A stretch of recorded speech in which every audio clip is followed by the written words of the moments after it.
Hello everyone. पिछला जो video था हमारा क्लास 6 की ज्योग्राफी के चैप्टर 5 का, वो बीच में ही टेक्निकल प्रॉब्लम की वजह से इंटरप्ट हुआ। तो इसी को कंटिन्यू कर लेते हैं हम। हमारा टॉपिक चल रहा था कॉन्टिनेंट्स, ठीक है। और एशिया के बारे में हम बात कर रहे थे कि एशिया जो है सबसे बड़ा कंटिनेंट है आउट ऑफ 7 कंटिनेंट्स।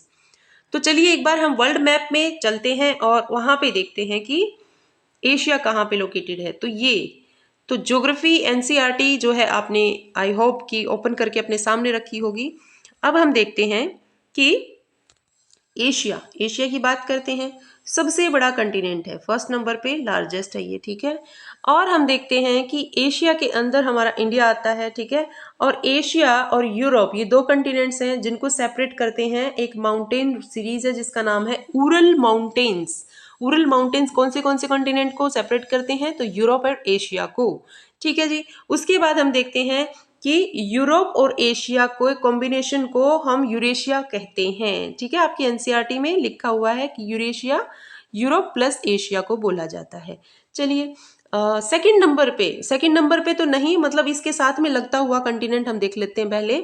एशिया के जो एशिया है, एशिया के बिल्कुल वेस्ट में कौन सा कंटिनेंट है? तो ये एशिया है, तो इसके वेस्ट में है यूरोप कंटिनेंट, ठीक है। तो यूरोप कंटिनेंट को हम देखेंगे तो इधर देखेंगे कि तीनों साइड से वाटर बॉडी से घिरा है। इधर इसके नॉर्थ में आर्कटिक ओशन है, इसके वेस्ट में अटलांटिक ओशन है और इधर साउथ में मेडिटेरेनियन सी है, ठीक है। देन आगे बढ़ते हैं तो देखते हैं कि हाँ, एक इम्पोर्टेंट चीज ये थी एशिया में कि एशिया में से एक ये जो ट्रॉपिक ऑफ कैंसर है ये होके गुजरती है 22.5 डिग्री पे। और इंडिया में से देखिए, ये देख पा रहे हैं ना, इंडिया में से होके भी गुजरती है।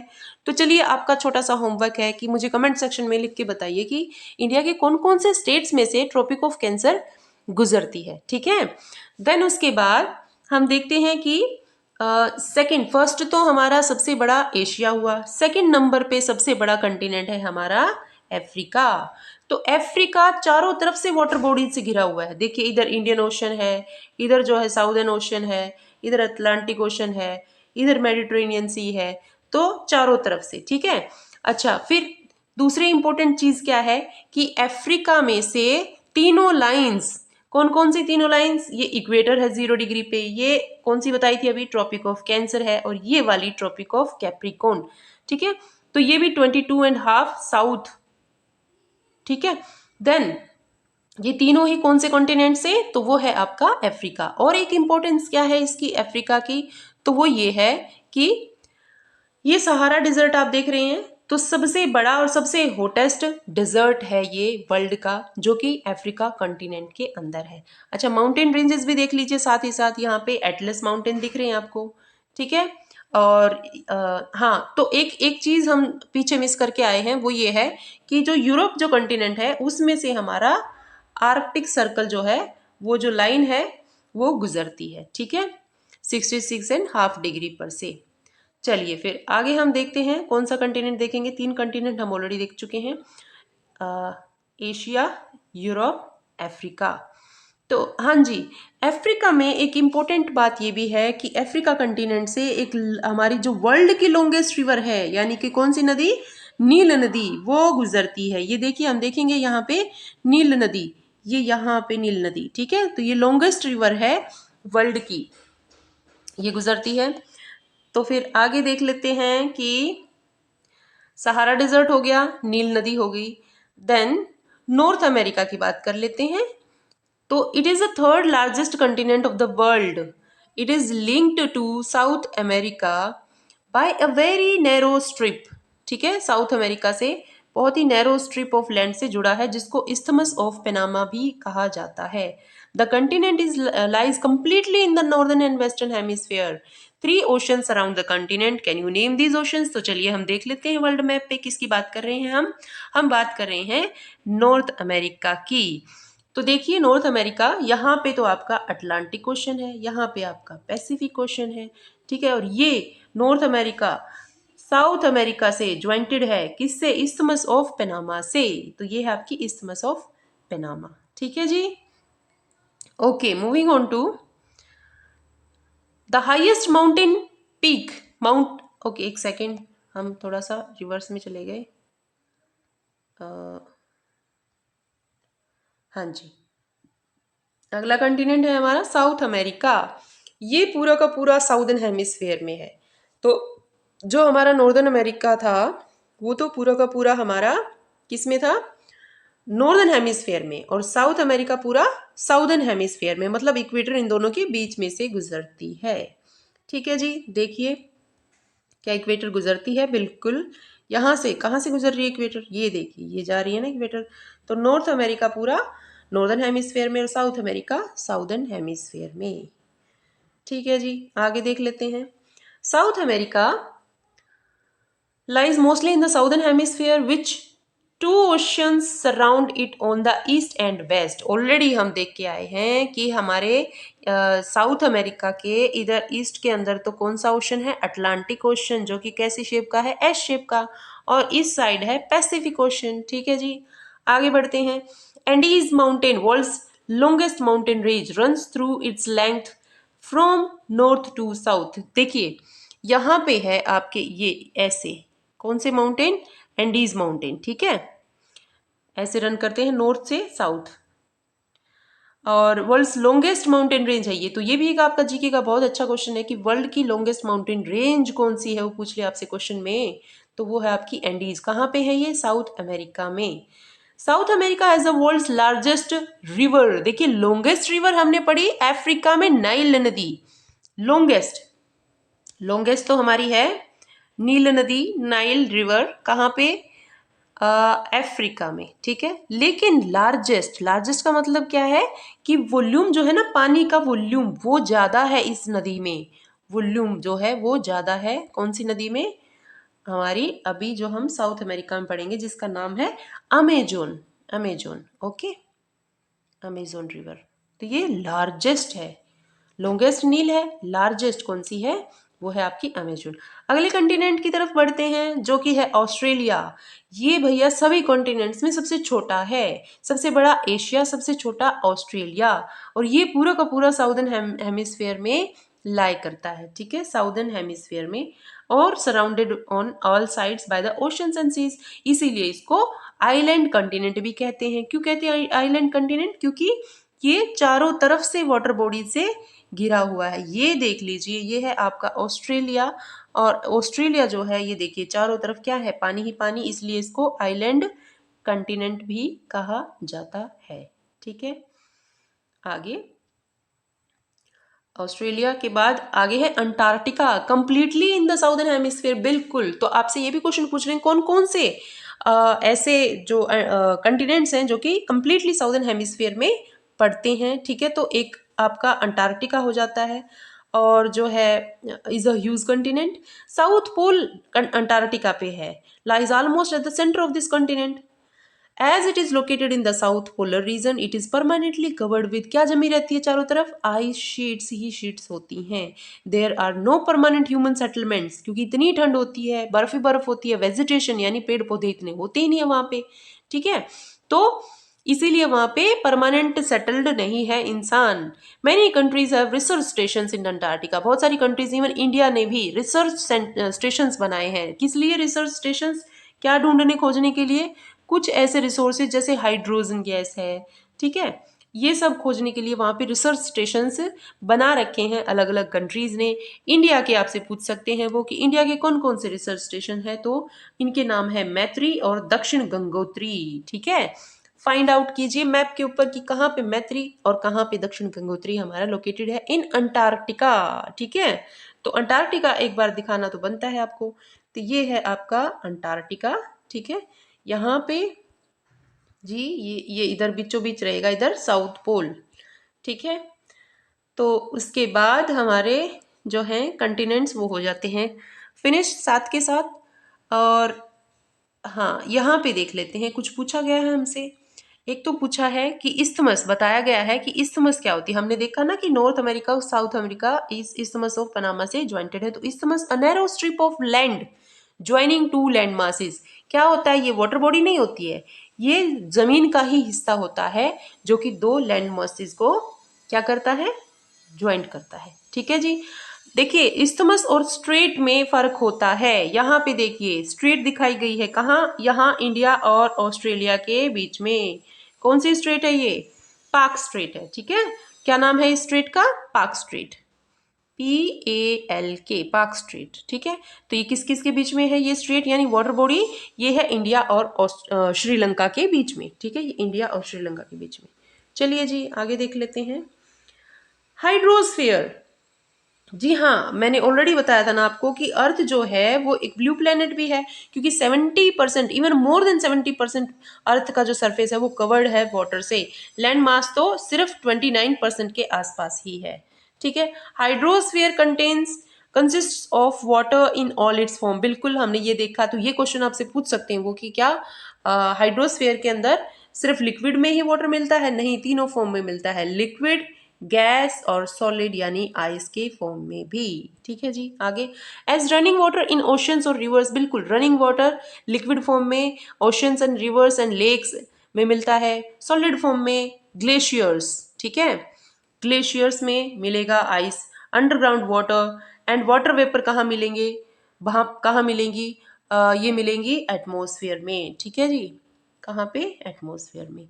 So all comprise hydrosphere. More than 97% of Earth's water is found in the oceans.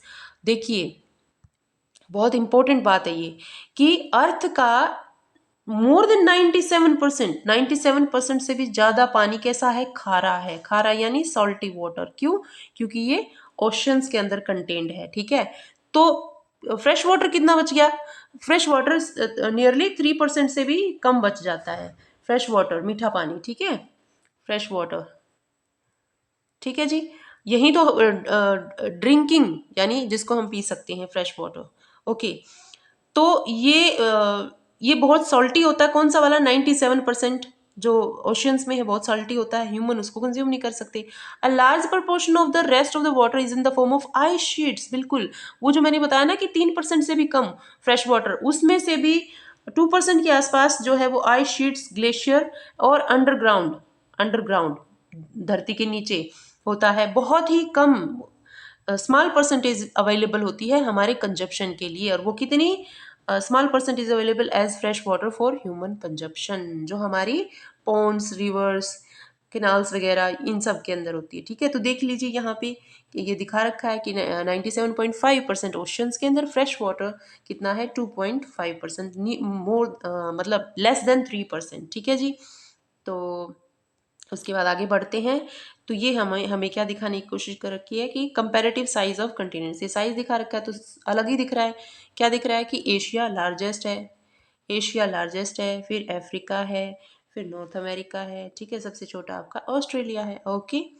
Then फिर हम देखते हैं ब्लू प्लेनेट होने के बावजूद भी अर्थ जो है उसके ऊपर शॉर्टेज ऑफ वाटर है। रीजन क्या है? क्योंकि फ्रेश वाटर बहुत कम है जो ह्यूमन कंजप्शन के लिए जरूरी है, ठीक है जी। आगे ओशंस की बात कर लेते हैं। Oceans are the major part of hydrosphere, they are all interconnected, हम ऑलरेडी बात कर चुके हैं, सारे के सारे ओशंस इंटरकनेक्टेड, आपस में कनेक्टेड हैं। Ocean water are always moving, the three chief movements of water, ocean water are waves, tides, ocean currents, ठीक है जी। तो तीन मूवमेंट में ओशन का पानी जो है मूव करता है, एक होती हैं वेव्स, एक होती हैं करंट्स और एक होते हैं टाइड्स, ठीक है। टाइड्स, टाइड्स कैसे बनते हैं? Gravitational force between earth, sun and moon, जिससे टाइड्स बनती हैं, जो हर 12 घंटे में पानी जो है, पानी का जो लेवल है घटता बढ़ता है, this is because of tides, ठीक है जी। आगे the five major oceans are the Pacific ocean, Atlantic ocean, Indian ocean, ठीक है, Indian ocean, south ocean, Arctic ocean. Size के अकॉर्डिंग ही दे रखा है इसने, सबसे बड़ा है पैसिफिक ओशन और सबसे छोटा है आपका आर्कटिक ओशन, ठीक है। पैसिफिक ओशन सबसे बड़ा है और ये 1/3 ऑफ द अर्थ, जैसे हमने बोला था ना Asia 1/3 of the land continent, land area को पोजेस किए हुए है, ऐसे ही Pacific Ocean 1/3 of the earth को। मैरियाना ट्रेंच जो सबसे डीपेस्ट हमने बात की थी 11,022 मीटर जिसकी गहराई होती है मैरियाना ट्रेंच, ठीक है, ये ओशन है। तो ये मैरियाना ट्रेंच हमने कहाँ पे पढ़ा था? ये भी पैसिफिक ओशन, जो कि कैसा है? सबसे बड़ा ओशन है, ठीक है। deepest part of the earth lies in the Pacific Ocean. Pacific Ocean is almost circular in shape. ठीक है, ये भी एक क्वेश्चन बनता है कि ऑलमोस्ट सर्कुलर कौन सा है? Pacific ocean. ठीक है. Asia, Australia, North and South Americas surround it. Look at the map and find out the location of the continents around the Pacific Ocean. ये हम ऑलरेडी देख चुके हैं. फिर है भाई सेकेंड अटलांटिक ओशन, जो मैंने क्या बताया था कि एस शेप का है. अटलांटिक ओशन जो है वो एस शेप का है, क्योंकि ये है अगर नॉर्थ अमेरिका और ये है अगर साउथ अमेरिका, तो ये वाला जो है ये है एस शेप. कौन सा है? ये है अटलांटिक ओशन. ठीक है. तो सेकेंड लार्जेस्ट ओशन है हमारा Atlantic ocean. Okay. In the world it is S shaped. It is flanked by the north and south Americas on the western side. और इसके ईस्ट साइड में कौन से हैं? यूरोप है और अफ्रीका है. ठीक है. फिर है जब coast line of Atlantic ocean is highly indented. Indented का मतलब ऐसे गड्ढे से है उसके अंदर. ठीक है, दरारें सी हैं. Then the irregular and indented coastline provides ideal location for natural harbors, जहाँ पे शिप वगैरह खड़े होते हैं, एंड पोर्ट्स, बंदरगाह, जहाँ पे जो ट्रेडिंग है सामान वो शिप्स में लोड अनलोड किया जाता है. From the point of view of commerce, तो ये बहुत ही इंपॉर्टेंट है, क्योंकि इंडेंटेड है तो वहाँ पे हार्बर्स एंड पोर्ट्स बहुत ज़्यादा है, जहाँ पे कि कॉमर्स यानी ट्रेडिंग के लिए वो बहुत इम्पोर्टेंट है. And it is the busiest ocean. Yes, ये बहुत इंपॉर्टेंट बात है कि आउट ऑफ द फॉलोइंग कौन सा बिजिएस्ट ओशन है? तो दैट इज अटलांटिक ओशन. फिर बात कर लेते हैं हमारे खुद के इंडियन ओशन, जिसका नाम हमारे इंडिया के नाम पे है, Indian ocean. It is the only ocean named after a country, that is India. देखिए इंडिया जो है इंडिया के नाम पे है इस ओशन का नाम. The shape of the ocean is almost triangular. बहुत अच्छा क्वेश्चन है. ट्राइंगुलर शेप का कौन सा ओशन है? तो वो हमारा इंडियन ओशन है. In the north it is bound bye Asia. इसके नॉर्थ में एशिया है, वेस्ट में अफ्रीका है और ईस्ट में ऑस्ट्रेलिया है. चलिए एक बार देख लेते हैं इसको. तो जी ये देखेंगे हम यहाँ. देखिए इंडियन ओशन है, इसके नॉर्थ में इंडिया है, वेस्ट में अफ्रीका है और ईस्ट में ऑस्ट्रेलिया है. ठीक है. ओके. सो चलिए फिर देखते हैं हम. हाँ, इंडियन ओशन हुआ हमारा. फिर उसके बाद साउदर्न ओशियन एनसर्कल्स, यानी किसके चारों तरफ है? कंटिनेंट ऑफ एंटार्क्टिका के, and extends northward to 60 degree south latitude. फिर बात करते हैं नॉर्थ में है हमारा Arctic Ocean, is located within the Arctic circle and surrounds the North Pole. बिल्कुल, it is connected with the Pacific Ocean by a narrow stretch of shallow water known as Bering Strait. It is bound by northern coast of North America and Eurasia. चलिए देख लेते हैं हम किसको? Arctic ocean को. तो ये है हमारा आर्कटिक ओशन. ठीक है, ये है हमारा आर्कटिक ओशन, ये यहाँ पे. ठीक है जी. Okay. So next is Arctic Ocean हुआ हमारा. एटमोस्फियर यानी कि जो एयर जहाँ पे रहती है. The earth is surrounded by a layer of gas, यानी ब्लैंकेट ऑफ एयर सराउंडिंग अस, जिसको कि एटमोस्फियर कहा जाता है. Thin blanket of air is an integral and important aspect of the planet. It provides us with the air we breathe, और वो कौन सी है? Oxygen. and protect us from the harmful effect of sun rays. जी ये देखिए, protect us from harmful effect of sun rays, ये कौन सा है? हमारे एटमोसफेयर का कौन सा कंपोनेंट है? देखो ओजोन तो जो है, जो हम ब्रीथ करते हैं, जो हमारे जीने के लिए इम्पोर्टेंट है. एक और जो है एटमोसफेयर का हिस्सा है, वो कौन सी है? वो है ओजोन. Ozone ozone O3. ये किस लिए इंपॉर्टेंट है भैया? सूरज जो सूरज की सन रेज में जो UV rays, ultraviolet rays निकलती हैं, जो कि होती हैं कैंसर कोजिंग, जिनसे कैंसर हो सकता है, उससे हमें प्रोटेक्ट रखती हैं ओजोन लेयर. ठीक है. तो देखिए कहाँ पे होती है ओजोन लेयर? तो हम देखेंगे यहाँ पे ये ट्रोपोस्फियर है, जहाँ पे 95% ऑफ द आपका एटमोसफियर इधर ही होता है. फिर स्ट्रेटोस्फियर है, और इसी स्ट्रेटोस्फियर में एक लेयर है जिसका नाम है ओजोन लेयर. अभी बताया मैंने, ये क्या करती है? सूरज में से जो किरणें निकलती हैं, जिसमें यूवी रेज आती हैं, उनको ये एब्जॉर्व कर लेती है, धरती तक नहीं आने देती. और अगर धरती पे आ जाती हैं ये, तो आपको या हम सबको ही खतरा बना रहेगा कैंसर का। तो इसीलिए ओजोन जो कि एटमॉस्फेयर का हिस्सा है वो हमें प्रोटेक्ट करती है, किससे? Harmful rays of sun. ठीक है, फिर उसके बाद atmosphere extends up to a height of about 1600 kilometres. ठीक है, एक्सटेंशन पूछ सकते हैं आपसे। फिर atmosphere is divided into 5 layers, किसके बेसिस पे कि कंपोजिशन एयर का उसका कहाँ पे कितना है, टेम्परेचर कितना घट बढ़ रहा है, और other properties. These layers starting from earth का सरफेस, इसको बोला जाता है अर्थ का सरफेस कहाँ पे है, ये रहा अर्थ का सरफेस। तो सबसे पहली लेयर जिसमें कि हम लोग रहते हैं, ब्रीथ करते हैं, हमारी एयर होती है 95%, वो है ट्रोपोस्फियर। ठीक है, देन उसके बाद हम देखेंगे कि स्ट्रेटोस्फियर, ये वाली है स्ट्रेटोस्फियर। द मीजोस्फियर है, फिर मीजोस्फियर, देन थर्मोस्फियर है, एंड देन एक्सोस्फियर।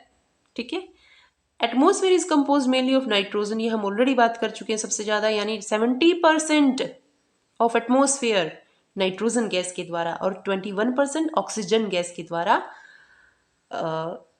कंटेंट है, which make up about 99% of the clean dry air. तो यहाँ पे देख लीजिए, फिर से आ गया है आपको, देखिए यहाँ पे लिखा गया है पूरा जो हम ऑलरेडी जिसके बारे में बात कर चुके हैं। Nitrogen 78%, 20%, 21% oxygen and other gases जैसे कार्बन डाइऑक्साइड, आर्गन और भी हीलियम वगैरह, ये सिर्फ 1% है वॉल्यूम का।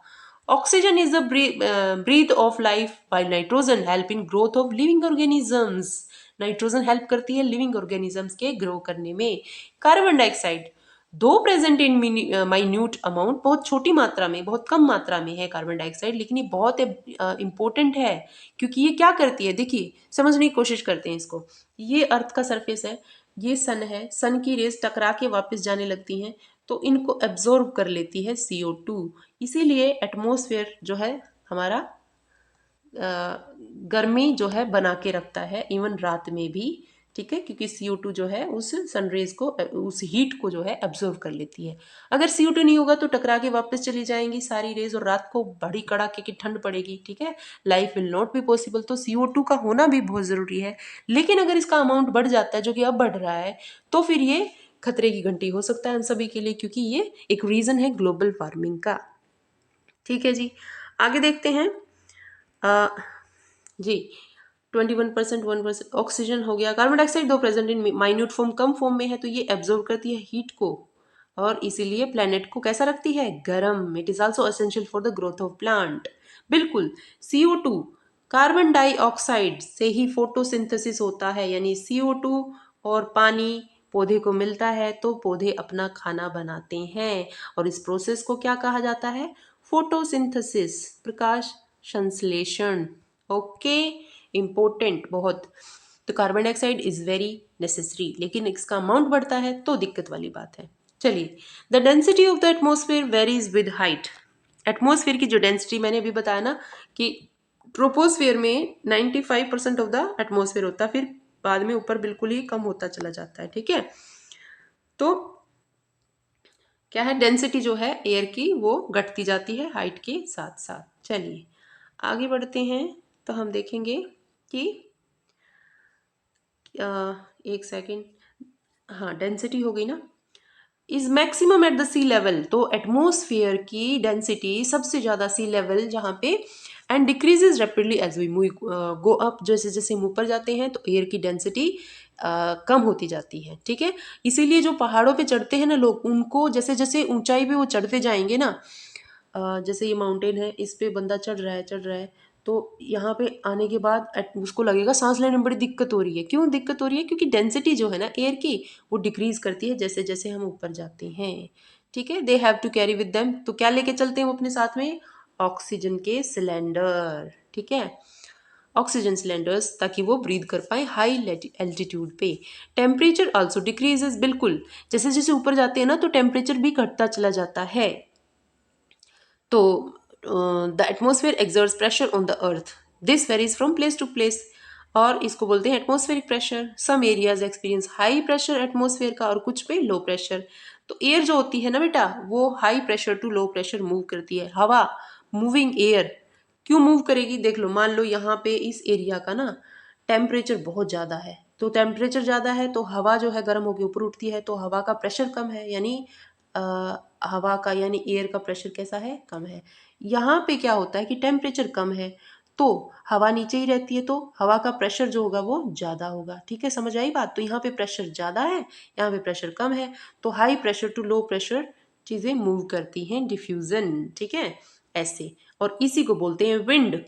ठीक है, तो विंड जो बहती है, जो हवा बहती है, उसके पीछे का रीज़न होता है कि प्रेशर के अंदर डिफरेंस होता है दो जगहों के बीच में, टू प्लेसेस के बीच में, the pressure difference between two places.